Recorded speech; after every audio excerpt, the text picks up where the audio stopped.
అందరికి praise the lord. అందరు బాగున్నారండి. దేవునికి మహిమ కలుగును గాక. ఈ రోజు కృపావార్తను మనం ధ్యానించుకుందాం. రోమా పత్రిక 12వ అధ్యాయము 21వ వచనము. కీడు వలన జయింపబడక మేలు చేత కీడును జయించుము. దేవునికి మహిమ కలుగును గాక.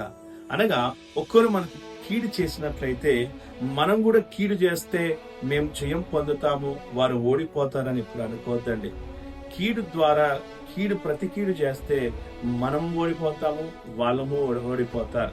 కాబట్టి నీవు జయించాలంటే ఒకరు నీకు కీడు చేస్తే నువ్వు వారికి మేలు చేయి, వారి కోసం ప్రార్థన చేయి. అప్పుడు వారి హృదయం మార్చబడుతుంది, వారి మనసు మార్చబడుతుంది. తిరిగి వారు కీడు చేయకుండా మేలు చేసే ప్రజలుగా ఉంటారు. కాబట్టి ఈ రోజు నీకు కీడు జరుగుతుందని బాధపడద్దు.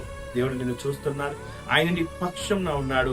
ఏ కీడు నీకు రాకుండా దేవుడు కాపాడబోతున్నాడు. కానీ ఒకరు కీడు చేశారని ప్రతిగా కీడు చేయక మేలు చేసి జయించే గుంపులో ఉండవు. ఆమేన్. నువ్వు జయము పొందుతావు. దేవునికి మహిమ కలుగును గాక. ప్రార్థన చేసుకుందాం. మహాపరిశుద్ధుడా, నీకు స్తుతులు స్తోత్రాలు చెల్లిస్తున్నాం. ఈ రోజు మాట్లాడిన వాగ్దానాన్ని బట్టి వందనాలు. నేను ఎందరో కీడు చేసిన వారు ఉండొచ్చు, కానీ వారికి మేలు చేసే బిడ్డలుగా నీ బిడ్డలు మీరు ఆశీర్వదించి దీవించి మరి యేసు నామములో అడుగుచున్నాను తండ్రి. ఆమేన్. Praise the Lord. God bless you.